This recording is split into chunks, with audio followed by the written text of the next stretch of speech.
السلام عليكم ورحمة الله تعالى وبركاته. خلينا نتخيل ونفكر في سيناريوهات ممكن تكون غريبة بس تأثيرها رهيب.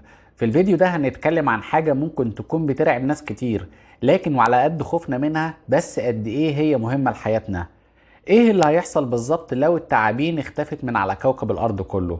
تخيل معايا كده، يوم الصبح بتصحى وتلاقي فجأة ومن غير أي مقدمات كل التعابين في العالم اختفت، ولا واحد عايش، لا في الصحاري ولا الغابات ولا في المزارع ولا حتى في المتاحف.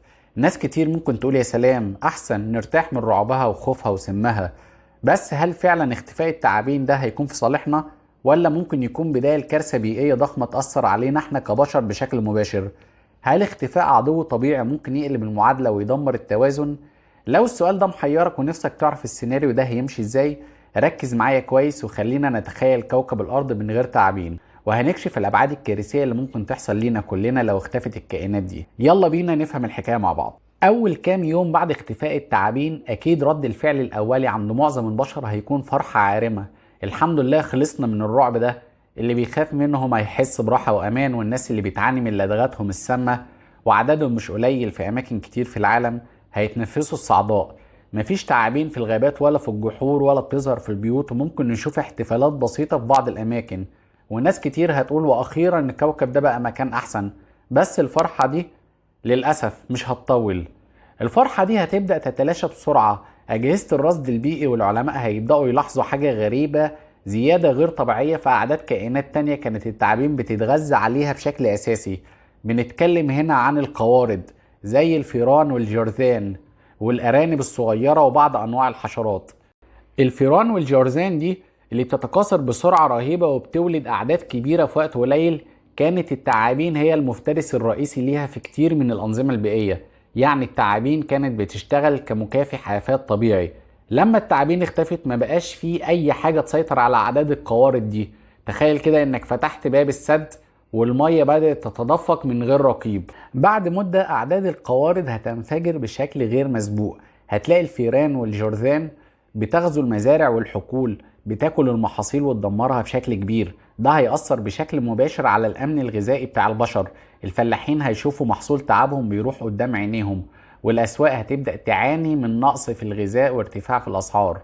مش بس كده، الفئران دي مش مجرد بتاكل المحاصيل، دي كمان بتنقل أمراض خطيرة جدا. الفئران والجرذان معروفة بأنها ناقلة لأمراض زي الطاعون اللي عمل كوارث وبائية في التاريخ، وحمى التيفويد وحمى الأرانب وأمراض تانية كتير ممكن تكون مميتة للبشر. لما أعدادها تزيد بشكل جنوني هتزيد معاها فرص انتشار الأمراض والأوبئة دي بين البشر. المستشفيات هتتملي بحالات تسمم وأمراض غريبة سببها الميكروبات اللي بتنقلها القوارض دي. بعد مدة أكبر هنلاقي النظام البيئي في انهيار. الأزمة مش هتقف عند الفئران والمحاصيل. اختفاء الثعابين هيأثر على كل كائنات السلسلة الغذائية.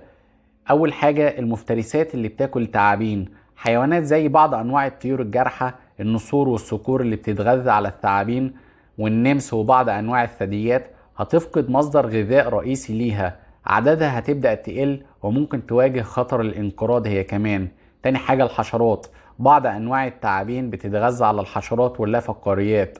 اختفائها ممكن يؤدي لزيادة أعداد حشرات معينة بشكل مبالغ فيه، وده ممكن يأثر على المحاصيل أكتر أو يزود انتشار أمراض تانية بتنقلها الحشرات. تالت حاجة الطيور والحيوانات الصغيرة، بعض التعابين بتتغذى على بيض الطيور أو الطيور الصغيرة نفسها. اختفائها ممكن يغير في توازن أعداد الطيور دي، وممكن يؤدي لزيادة أنواع معينة على حساب أنواع تانية. نقص خصوبة التربة، التعابين بتساهم في تهوية التربة بشكل غير مباشر عن طريق حركتها في الجحور، وبتساعد في دورة المغذيات في التربة. اختفائها ممكن يأثر على جودة التربة مع الوقت. النظام البيئي ده عامل زي شبكة معقدة، لما تشيل حلقة واحدة مهمة منها الشبكة كلها بتبدأ تتفكك وتنهار. نيجي نتكلم بعد سنوات ايه اللي هيحصل. هنلاقي ان في عواقب كارثية على البشر. الوضع هيكون وصل لدرجة خطيرة جدا. اول حاجة هنلاقي ان في ازمة غذاء عالمية.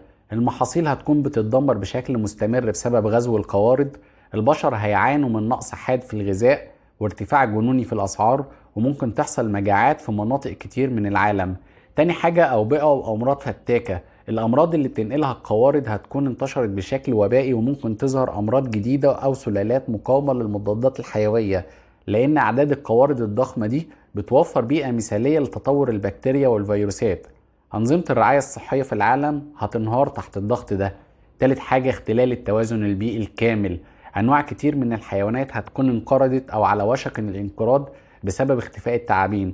الغابات والمزارع ممكن تتحول لأماكن غير صالحة للعيش أو الزراعة بسبب سيطرة القوارض والحشرات. السيناريو ده رغم ان تخيلي بيوضح لنا حقيقة علمية مهمة جدا. مفيش كائن حي في الطبيعة ملوش لازمة. كل كائن مهما كان حجمه او شكله او مدى خوفنا منه ليه دور حيوي ومهم في النظام البيئي اللي هو جزء منه. التعابين اللي بنخاف منها ونشوفها مصدر للخطر هي في الحقيقة حراس طبيعيين للبيئة وبيحمونا من كوارث اكبر بكتير. القصة دي بتأكد لنا على أهمية التنوع البيولوجي، يعني وجود أنواع كتير ومختلفة من الكائنات الحية في البيئة. كل ما التنوع ده يكون أكبر كل ما النظام البيئي بيكون أقوى وأقدر على مقاومة التغيرات والكوارث. لما النوع واحد بينقرض ده مش بيأثر عليه هو بس، ده بيأثر على كل الأنواع التانية اللي مرتبطة بيه في السلسلة الغذائية والبيئة. كده فهمنا لو التعابين اختفت من العالم دي مش هتكون نهاية للخوف، دي هتكون بداية لكارثة بيئية وإنسانية ضخمة. كوكبنا هيتحول لمكان موبوء بالقوارض والأمراض، وهنعاني من أزمات غذاء خطيرة، وهنفقد التوازن الدقيق اللي بيخلي الحياة ممكنة. الكلب أو القطة أو الطائر اللي ممكن نحبه والتعبان اللي ممكن نخاف منه، كل دول بيساهموا في الحفاظ على الحياة على كوكب الأرض بشكل متكامل. التعابين بكونها مفترسات طبيعية للقوارض والحشرات بتلعب دور حاسم في حماية صحتنا وأمننا الغذائي، وبتساعد في الحفاظ على صحة النظام البيئي.